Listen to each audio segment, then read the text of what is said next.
The throne hall of the flagship stretched higher than any cathedral corporal had ever seen.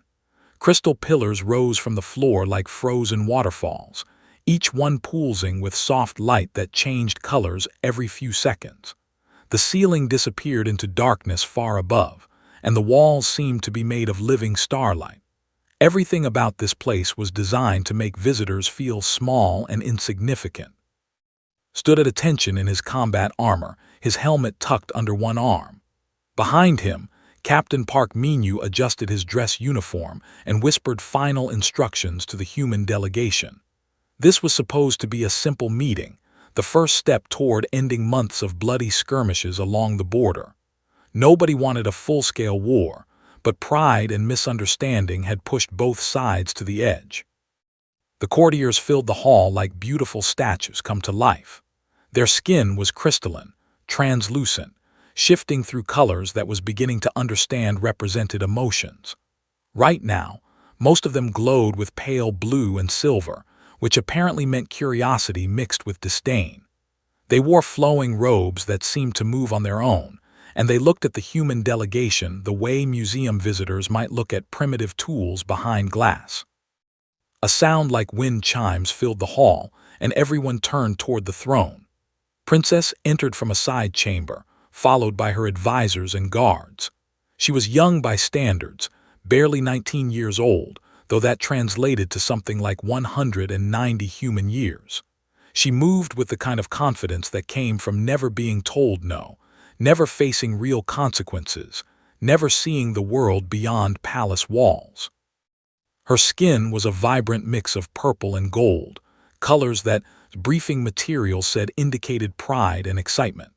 She wore a crown that looked like it was made from captured lightning, and her eyes were the deep violet of nebulas. She was beautiful in an alien way, but there was something hard in her expression, something that reminded of officers who had never seen combat but loved to give orders. Princess settled onto her throne and studied the human delegation with obvious amusement. Her chief advisor, an ancient woman named Lady, stood beside her. Lady's skin was pale and steady, showing none of the emotional storms that played across the younger. Her eyes were sharp and calculating. Captain Minu stepped forward and bowed in the fashion, one hand over his heart. "Your Highness, on behalf of the United Earth Coalition, we thank you for agreeing to these negotiations. We believe that our peoples can find common ground and—" "How quaint," Princess interrupted, her voice carrying the musical quality typical of her species. "The mayflies have learned to speak our language. Tell me, Captain, how old are you?" Minu hesitated. "I'm 42, Your Highness." The princess laughed and her court joined her. The sound echoed off the crystal walls like breaking glass. 42, and already you look so worn. Your skin sags, your hair grays, your body fails you. In another 40 years, you will be dust and forgotten, perhaps less. How can your kind possibly negotiate a lasting peace when you barely last long enough to see the consequences of your decisions? Kept his face neutral, but his jaw tightened. He had heard variations of this speech before. They lived for thousands of years, and they never let anyone forget it. To them, humans were children playing with weapons they did not understand. Minu maintained his diplomatic smile. "Your Highness, we may live shorter lives, but that gives us perspective. We understand the value of time. We understand that peace must be built now, not postponed for later centuries." Princess waved a dismissive hand. "Perspective, you understand nothing. You are insects with delusions of importance." Her eyes drifted across the delegation and stopped on. "And who is this? A soldier. How amusing that you bring weapons to a peace negotiation." "Corporal, Your Highness," Minu said quickly. "Part of our security detail, as agreed upon in the preliminary protocols." The princess stood and walked down from her throne, her robes trailing behind her. She circled slowly, studying him like a scientist examining a specimen. He could see his reflection in her crystalline skin, face, tired eyes, the marks of too many battles. "Remove your helmet completely," she commanded. "Let me see the face of humanity's finest." had already removed it, but he said nothing. He stood perfectly still as she examined the scars that crossed his cheek, the burn marks near his jaw, the places where shrapnel had once torn through skin and been patched back together by battlefield medics. "Hideous," Princess declared. "Is this what passes for a warrior among your people? Damaged flesh held together by pride and stubbornness. You will be dead before I have finished my second century of rule, dead and forgotten while I am still young." Her courtiers laughed again. Some of them made comments in their own language, too fast for his translator to catch, but he understood the tone. Mockery, contempt, pity. "Your Highness," Minyu said, his diplomatic mask beginning to crack. "Corporal is a decorated veteran who has served with honor. Perhaps we could return to the matter of—" "Honor?" The princess's skin flashed red for a moment. Anger. "What honor is there in being so weak that you must hide inside metal shells? Look at him.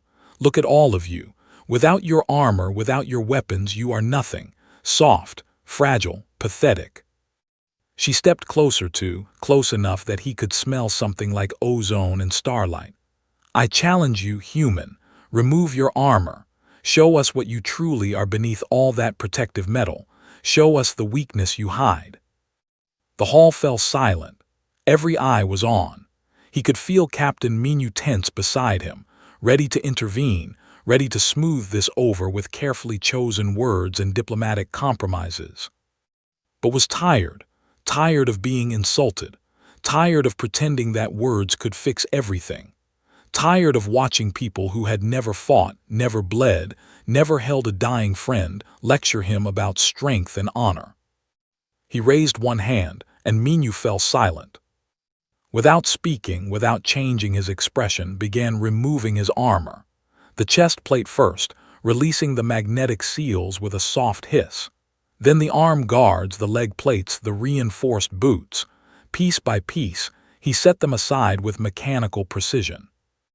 The court watched in fascination, expecting to see weak flesh, expecting to see a creature so fragile that it needed artificial protection just to survive.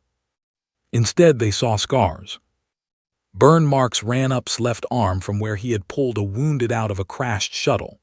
Plasma scoring crossed his chest in geometric patterns, souvenirs from a boarding action against pirates. Shrapnel scars dotted his back and shoulders. Radiation damage had left pale patches on his skin. Each mark told a story. Each scar was a moment when he had refused to die. The laughter died. Princess' skin faded to pale white shock. Even Lady looked surprised. Stood in his basic uniform, arms at his sides, and met the princess's eyes. He did not speak. He did not need to. His body said everything that needed to be said. For a long moment, nobody moved. Then Princess' skin flushed deep purple, embarrassment, anger, shame all mixed together. Her voice was sharp when she spoke. "You dare." But was already moving.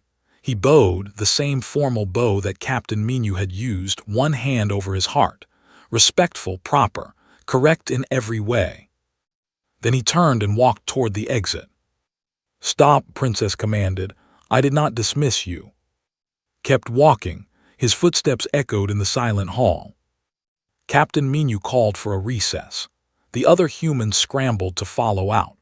Behind them, they could hear Princess shouting, her voice breaking with fury and humiliation, demanding that they return, demanding respect, demanding obedience. But was already gone, leaving his armor behind like a monument to everything she would never understand. The human frigate Indomitable felt like home after the cold beauty of the flagship. The corridors were narrow and practical, the walls covered with maintenance panels and emergency equipment. Everything smelled like recycled air and gun oil. Walked through the ship in borrowed fatigues, his armor still sitting in the throne room like a ghost. Private Lee caught up with him outside the armory. The kid was 22, fresh-faced and eager, still believing that wars could be won with enough courage and good intentions. "Corporal, everyone's talking about what you did. That was incredible. You really showed that princess who we are." Stopped and looked at the young private. I didn't show her anything. I walked away. But you stood up to her. You didn't let her insult humanity. I let her say whatever she wanted, said quietly. Then I left. That's not standing up to someone. That's just refusing to play their game. Sergeant emerged from the armory carrying a rifle that needed cleaning. She was 35, a veteran scout with eyes that missed nothing and a scar across her throat from a close call 3 years ago. She had saved his life twice, and he had saved hers once. Between soldiers who had bled together, words were often unnecessary. The captain wants to see you, said. He's in the briefing room, looks stressed. Nodded and headed deeper into the ship, followed like an eager puppy. Fell into step beside them, her movements economical and alert even here in the safety of their own vessel. Captain Minu was indeed stressed. He stood in front of a tactical display showing the border region, his shoulders tight, his jaw clenched. When entered, he looked up and some of the tension left his face. I'm not here to chew you out, Minu said immediately. What you did back there, walking away, that took more discipline than fighting would have, but we have a problem. The negotiations fell apart, said. It was not a question. Completely, Princess refused to continue talks with disrespectful primitives. Her words. She's ordered us off her ship within the hour and out of space within 6. Minu touched a control and the display zoomed in on a cluster of star systems. These are human colonies, 2 million people, that have been building up forces along this border for months. Without a peace treaty, they're going to invade. Looked shocked, but we were trying to make peace. We came here in good faith. Politics doesn't care about good faith, muttered, especially not when pride is involved. Minu pulled up another display, this one showing force deployments. The Empire has been around for 10,000 years. They have technology we're still trying to understand. Their ships are powered by psychic energy. Their weapons can tear through our shields like paper. In a straight fight, we lose. Then we don't fight straight, said. We've beaten bigger enemies before. Have we? Minu looked tired. We've survived, we've held our ground, but when? Against an empire that spans 100 systems, against a species that sees us as insects. He shook his head. I don't know. The briefing room fell silent. Outside, they could hear the ship's engines humming, preparing for departure from space. Somewhere out there, Princess was probably celebrating her victory over the rude humans. Somewhere out there, innocent colonists were going about their lives, unaware that war was coming. 3 days passed. The Indomitable and her escort ships retreated to human space and began preparing defensive positions. Intelligence reports came in hourly, each one worse than the last. They were assembling a war fleet. Princess was broadcasting messages across diplomatic channels, calling humanity a plague that must be cleansed and primitives who had forgotten their place. Spent those days in the gym, pushing his body through exercises that helped him not think. Joined him sometimes, the two of them sparring in comfortable silence. Asked questions about previous battles, trying to learn everything he could before the shooting started. On the 4th day, the alarms went off. Was in the mess hall when the alert sounded. He dropped his meal and ran for the bridge, right behind him. By the time they arrived, Captain Minu was already coordinating with the other ships in their small fleet. Report, Minu snapped at the sensor officer. Long-range detection shows the war fleet assembling near the border. 60 ships minimum, maybe more. They're moving into attack formation. The officer paused, her face confused. Sir, we're also picking up a distress signal. It's not from our people, it's... Put it through. Static filled the bridge, then a panicked voice speaking accented English. This is Mining Colony 14 calling any ships in range. We are under attack. The old ones have awakened. They are here. Repeat, they are here. We need immediate evacuation. Thousands of civilians are trapped. Please, anyone help us. The transmission dissolved into screaming and weapons fire. They whispered, he had gone pale. I thought they were extinct. I thought they wiped them out thousands of years ago. Imprisoned, corrected, not extinct, locked away in the planet's core. She looked at Minyu. The mining operations must have broken the seals. Minyu pulled up data on what little humanity had managed to learn. Ancient hive mind species, adapted to fight psychic enemies. This ancestors had fought a 100-year war against them and finally won by trapping them deep underground, sealed away by technology and psychic barriers that were supposed to last forever. Forever had just ended. Princess Fleet is changing course, the censor officer reported. They're heading for the colony. It looks like they're going to attempt a rescue. They're not ready for this, said quietly. Everyone turned to look at him. The fight with honor and elegance. They duel, they use psychic attacks. They don't care about any of that. They're a swarm. They'll tear them apart. As if to confirm his words, new transmissions started coming in. Military channels, not encrypted well enough to hide the panic. The princess's fleet had engaged It was going badly. Ships were being boarded. Casualties were mounting. The elegant warriors were discovering that their 1,000 years of training meant nothing against an enemy that felt no pain and feared no death. Captain Minyu stood at the center of the bridge, his hands gripping the railing. We should leave. They made their choice when they ended negotiations. This isn't our fight. Their people said. The words came out harder than he intended. The princess is an arrogant fool, but those miners didn't insult us. Those soldiers dying right now didn't mock us. They're just people doing their jobs. People who serve an empire that wants to wipe out our colonies, Minyu shot back. But there was no real heat in his voice.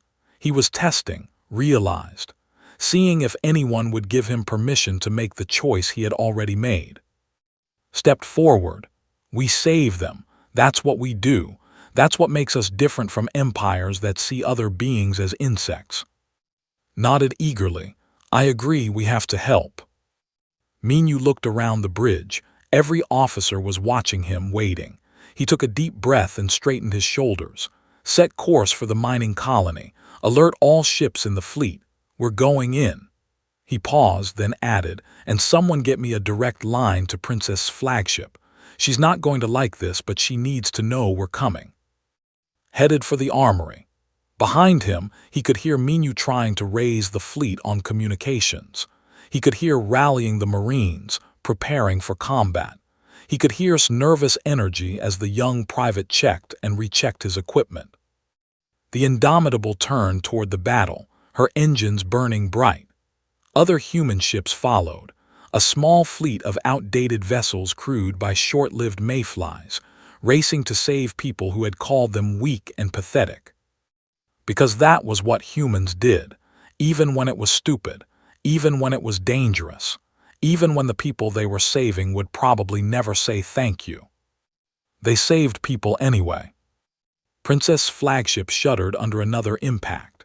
Alarms screamed through corridors that had known only peace and ceremony for centuries.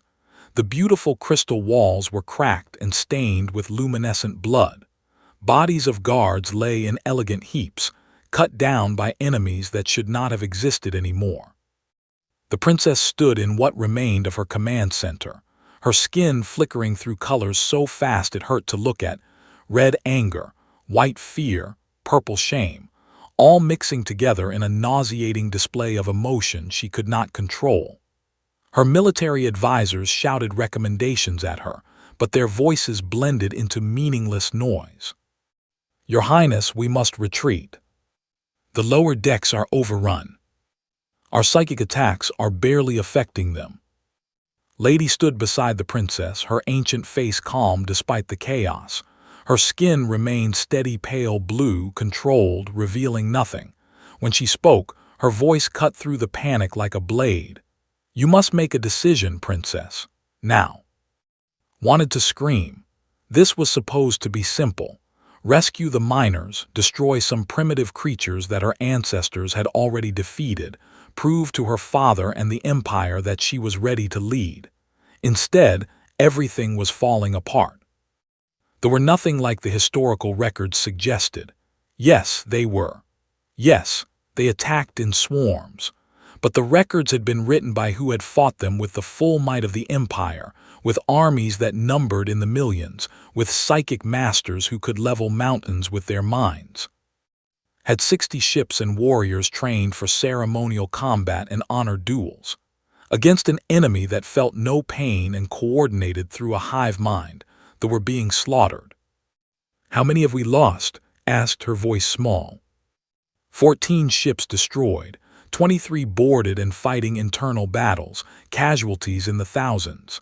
The tactical officer's hands shook as he delivered the report. "The miners on the surface are all dead. The colony is lost. We should retreat while we still can." "No," straightened her spine, trying to find the confidence that had always come so easily in the throne room. We do not flee from." The ship lurched violently. Something massive had latched onto the hull. Through the view screens, could see drones crawling across the surface of her flagship like ants on a corpse. They were cutting through the armor, carving entry points, coming inside. "Hull breaches on decks 7 through 12, someone reported. "They're inside." Personal guards moved into defensive positions around her, their ceremonial weapons suddenly seeming very small and inadequate. These were soldiers who had trained their entire long lives for formal duels, for competitions of skill and honor. They wore armor that was more art than protection, carried weapons designed to look impressive. The first burst through the command center door like a nightmare made real.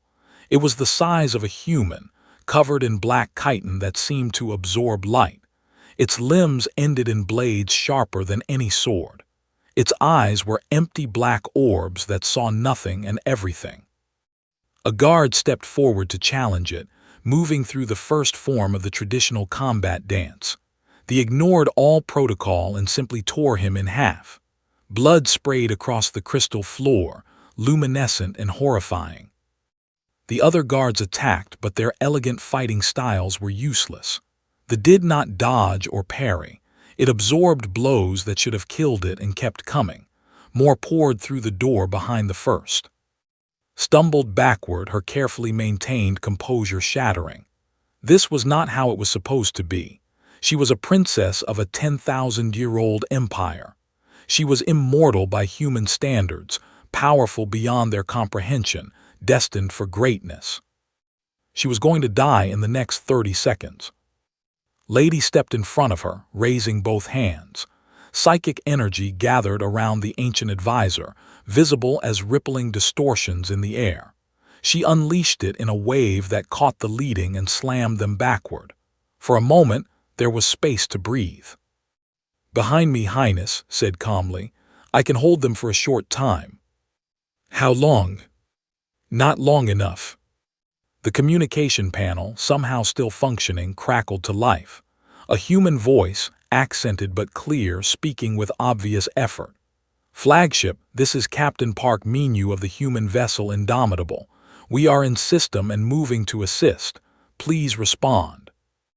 One of the surviving officers lurched to the panel and opened the channel. "This is the flagship. We are being overrun. We need immediate." "Refuse their help," said automatically. The words came from years of training, from pride beaten into her since childhood. Humans were inferiors. Accepting their assistance would be admitting weakness. It would be humiliation worse than death. Lady turned her head slightly, still maintaining the psychic barrier that was the only thing keeping them alive. "Your Highness, I have served your family for 800 years. I watched your grandmother rule with wisdom. I taught your father humility. Now I will teach you truth." More crashed against the barrier. Cracks appeared in the psychic shield. "Pride is a luxury," continued, her voice steady even as sweat beaded on her crystalline skin. "Survival is not. You have a choice, princess. You can die proud and alone, or you can live humble and grateful. Choose quickly. I cannot hold much longer." Looked around the command center. Dead guards, dying officers, walls covered in blood. The beautiful ship her father had gifted her was becoming a tomb. Somewhere in the lower decks, more of her people were fighting and dying because she had been too arrogant to wait for reinforcements, too desperate to prove herself to think clearly. The human corporal's face flashed through her mind. The way he had stood there, silent and dignified, while she mocked him. The way he had removed his armor piece by piece, revealing a body that was a map of survival against impossible odds.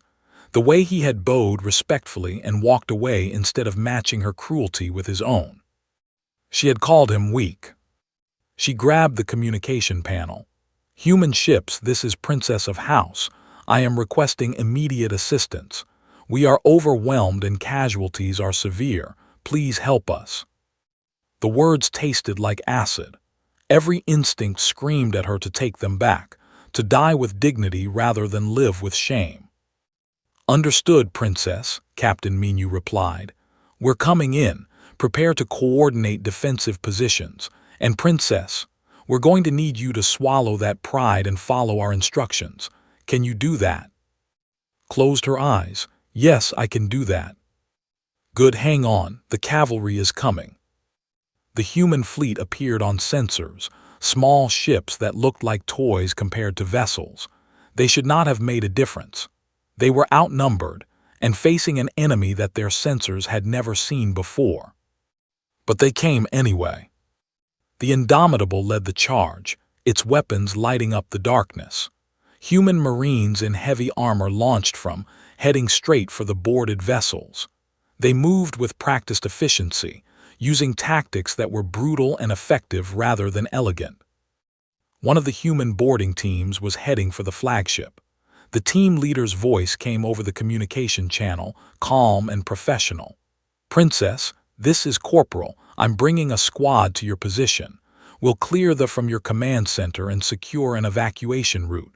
Estimated arrival 3 minutes. Try to stay alive until then." It was the soldier, the one she had mocked and insulted, the one whose armor still sat abandoned in her throne room like a monument to her stupidity. And he was coming to save her. Lady's barrier finally shattered. The surged forward. The remaining guards formed a desperate circle around, knowing they were about to die but refusing to abandon their duty. Drew a ceremonial blade that she had never used in real combat, and prepared to discover if she had any actual courage beneath all her pride and privilege. Above them, human ships fought and bled to buy her 3 minutes. Below them, a soldier ran through fire and death to reach her. And in that moment, Princess understood that she had been wrong about everything. The boarding pod hit the flagship's hull with a screech of tearing metal. Was first out, his rifle up and ready, scanning the corridor with practiced efficiency. Behind him came, and 6 other Marines, all moving in the tight formation that had kept them alive through a dozen battles. The ship was beautiful even in its death throes. The corridors were wide and decorated with crystalline art that caught the emergency lighting and scattered it in rainbow patterns. But the beauty was ruined by gore and destruction. Bodies lay in elegant heaps. The walls were scorched by weapons fire, and everywhere the scuttled and hunted. "Contact 10 meters ahead," reported calmly. Her rifle cracked twice, precise shots that dropped a drone before it could charge them. The creature's acid blood hissed as it ate into the deck plating. Moved forward, his team flowing around him like water. They had done this before, clearing ships room by room, corridor by corridor. It did not matter if the enemy was pirates or rogue AI or ancient nightmares from the planet's core. The principles were the same. Move fast, stay together, trust your team, kill anything that moves wrong. A group rounded the corner ahead, at least 15 of them, moving in perfect synchronization. The hive mind made them deadly coordinated, but it also made them predictable. They would rush straight at the Marines, accepting casualties to close the distance and tear apart their prey with blade limbs. Ordered, 2 Marines threw grenades. The corridor lit up with blinding light and deafening sound. They did not care about noise or light, but they did care about the white phosphorus that followed, burning through chitin and flesh. The team pushed forward through the smoke. Took point for a moment, his young face set in concentration, his finger discipline perfect. He had learned fast. The kid might actually survive this. They found their first survivors 3 corridors later, a group of civilians huddled in what looked like a meditation chamber. They were terrified, their skin pale white with fear, pressing themselves against the walls as if they could disappear into them. "We're human Marines," said in careful. "We're here to help. Stay here and barricade the door after we pass. Someone will come for you when it's safe." One of an older male with cracks in his crystalline skin, stared at with something like wonder. "You came back. After how the princess treated you, you came back." "We came back," confirmed. "Now lock this door." They moved deeper into the ship, following the route to the command center that Captain Minu had transmitted. The fighting got worse, came in larger groups, supported by bigger variants that were heavily armored and required concentrated fire to bring down. Took a hit, a glancing blow from a blade that carved through her shoulder armor and drew blood. She stumbled but kept firing, dropping the creature that had wounded her. "I'm good," she said before anyone could ask. "Just a scratch." It was not just a scratch, but they did not have time to stop. Moved to her side, covering her weak point, the two of them working together like they had been partners for years instead of weeks. The command center was 3 decks up. His team hit the stairwell and found it packed with. The creatures were forcing their way upward toward the same destination, drawn by the concentration of life signs. There was no room for tactics here. This was just brutal close combat in a confined space. Fired his rifle until it clicked empty, switched to his sidearm, then to the combat knife when it got too close. The blade was human-made, simple steel, but it punched through chitin well enough. A brute, twice the size of the normal drones, crashed into the stairwell from above.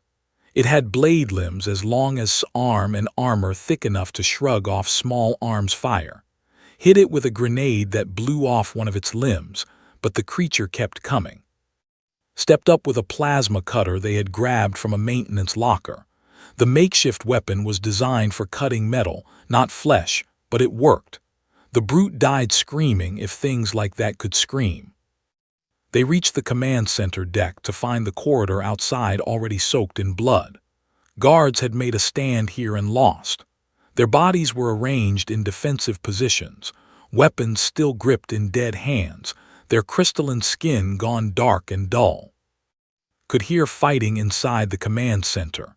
Psychic energy was still crackling from under the door, visible as purple lightning that arced across the walls. Someone was still alive in there, still resisting. "Breaching," said. He placed a shaped charge on the door and the team stacked up on either side. 3 seconds, 2, 1. The explosion blew the door inward. Went through first, rifle up, and immediately rolled left as a blade whistled through the space his head had just occupied. The command center was a nightmare. Dozens filled the room, pressing against a psychic barrier that was visibly failing. Behind the barrier, Lady stood with her hands raised, blood leaking from her nose and ears from the strain of holding the shield. Princess was there too, her ceremonial blade in hand, her skin showing colors had never seen before, dark and muddy with terror and desperation. 3 guards still lived, wounded and exhausted, forming a final ring of protection around their princess. His team opened fire. At close range, in a confined space, human weapons were devastating. The Marines had trained for this exact scenario, urban combat against overwhelming numbers. They fired in controlled bursts, each shot precisely placed, conserving ammunition while maximizing effect. Threw herself into hand-to-hand combat with a that got too close, using her wounded arm to block a blade strike while she put her sidearm against its torso and fired 3 times. Covered her retreat, his young face spattered with acid blood but his hands steady on his weapon. The turn to face this new threat. The hive mind adapted, sending more drones toward the Marines. They came in a wave, sacrificing themselves to overwhelm the humans through sheer numbers. "Fall back to the barrier," ordered. His team moved in unison, fighting a retrograde action toward Lady's psychic shield. The moment they crossed the threshold, his barrier snapped back into place, smaller now but more solid. Found himself standing next to Princess. She was breathing hard, her ceremonial blade notched and stained. She looked at him with eyes that held no arrogance now, only fear and something that might have been gratitude. "Still think we're weak without our armor, Princess?" he asked, his voice rough. Before she could answer, the wall exploded inward.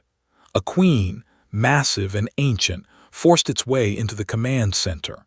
It was the size of a ground car, covered in chitin that looked like black marble, its blade limbs long enough to cut a person in half from meters away.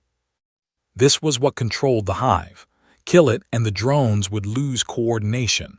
Kill it and they might survive. Lady's barrier shattered completely. The old woman collapsed, spent. The queen focused on Princess, recognizing her as the leader, the primary target. Did not think. Thinking took time, and time was a luxury he did not have. He threw himself forward, positioning his armored body between the princess and the charging queen. The blade limb hit him like a freight train. His armor cracked, ribs broke, pain exploded through his chest, but he stayed standing. He raised his rifle one-handed and emptied the entire magazine into the queen's face at point-blank range. The creature reared back, wounded but not dead, was suddenly there beside him, both of them firing together. Joined them, and then the surviving guards, all of them pouring fire into the massive creature. The queen collapsed with a sound like an avalanche. The drones throughout the ship suddenly lost coordination, stumbling, confused. Without the hive mind to guide them, they were just animals. Dangerous animals, but no longer an unstoppable force. Coughed, blood came up. His vision swam. He could hear calling for a medic, could feel hands supporting him as his legs gave out. The last thing he saw before darkness took him was Princess' face, her skin cycling through colors too fast to name, tears streaming down her crystalline cheeks. He had saved her. Despite everything she had said and done, despite her cruelty and arrogance, he had saved her. Because that was what humans did. Waking up in a medical bay was never pleasant. Had done it enough times to know the routine. First came the pain, sharp and insistent, demanding attention. Then the confusion as his mind tried to figure out where he was and whether he was safe. Finally, the slow return of memory, pieces clicking into place like a puzzle solving itself. He opened his eyes to soft lighting designed not to hurt. The ceiling above him was a mix of human and architecture, practical panels side by side with decorative crystal. Someone had set up a combined medical facility, human doctors working alongside healers. "You are awake." The voice was quiet, almost hesitant. Turned his head, ignoring the protest from his ribs, and found Princess sitting in a chair beside his bed. She looked different. Her skin was a steady soft blue, none of the wild color changes he had seen before. Her crown was gone. Her robes were simpler, practical rather than ceremonial. Her hands were folded in her lap, and she seemed smaller somehow, less imposing. "How long?" asked. His voice was rough. 3 days since the battle. Your injuries were severe.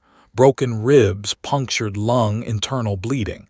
The human doctor said you should have died." She paused. "They seemed surprised that you did not. Humans are hard to kill." "I have learned that." She stood and paced to the window, looking out at the stars beyond. "The battle is over. They were eliminated or driven back into the deep places. My fleet survived, what remains of it. 3,000 lives were saved. Good. Because of you, because of your people." She turned back to face him, and for the first time since he had met her, there was no arrogance in her expression, only something raw and honest. "I owe you a life debt. In my culture, this is sacred. You saved me when you had every right to let me die." Tried to sit up, thought better of it, and stayed flat. "I didn't do it for gratitude. I didn't do it to prove humans are better than or to make you owe me something. I did it because it was the right thing to do."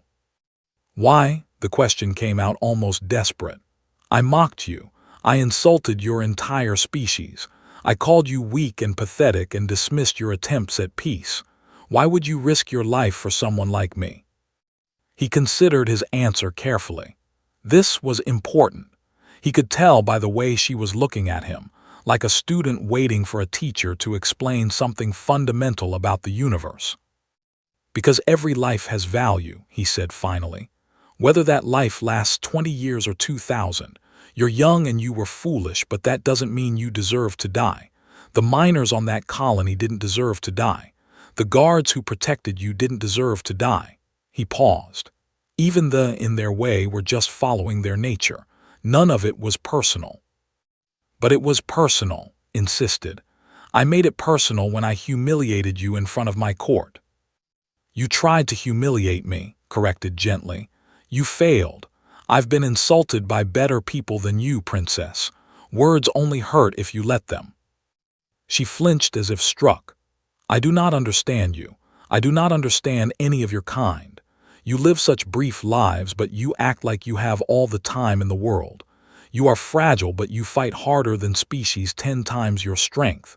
You should be afraid of everything, but you fear nothing. We fear plenty, said. We're just good at not letting it stop us. Lady entered the medical bay, moving slowly, leaning on a staff. The ancient advisor looked tired in a way that went beyond physical exhaustion. She nodded with respect. Corporal, I am pleased to see you recovering. I wanted to thank you personally for saving my foolish princess. Lady, skin flushed with embarrassment. It is the truth, child. You were foolish, arrogant, cruel, settled into a chair with a sigh. But you are learning, that is what matters.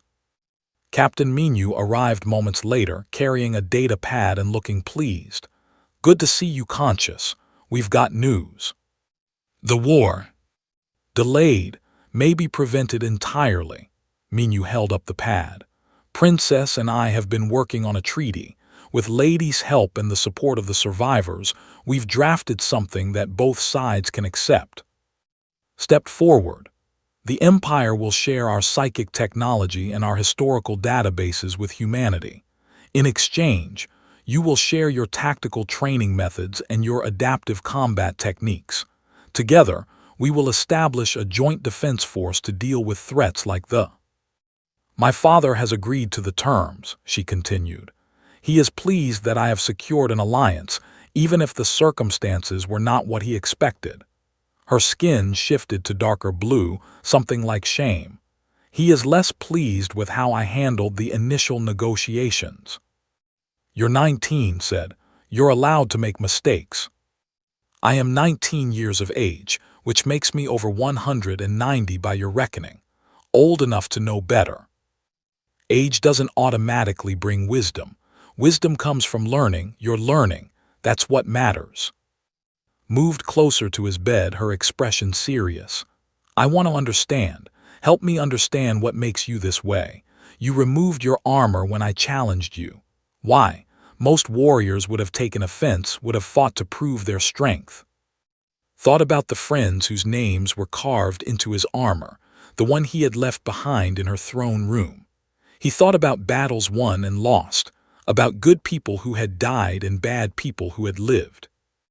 I took off my armor because you needed to see what it was hiding, he said slowly. Not weakness, scars. Every mark on my body is a story, a friend I saved, a mistake I survived, a lesson I learned the hard way. That armor protects me, but it also hides who I am. He met her eyes. Humans are dangerous not because we're strong. We're not compared to most species. We're dangerous because we refuse to give up. We live short lives, so we make every moment count. We know we're fragile, so we build armor and ships and weapons. We know we're weak alone, so we stand together. The scars, whispered. I understand now. Each one is proof that you survived something that should have killed you. Each one is proof that I kept going when stopping would have been easier. Sergeant appeared in the doorway, her shoulder bandaged but her stance strong. Private was with her, the young soldier looking older than he had before the battle. Captain says we're shipping out tomorrow, reported. Joint patrol with forces, making sure the stay contained. She looked at, think you'll be ready. I'll be ready. Of course you will, she grinned. You're too stubborn to stay down. Watched the easy camaraderie between the human soldiers with fascination. You trust each other completely. We've bled together, said simply. That creates bonds your long lives might not understand. I am beginning to, said quietly.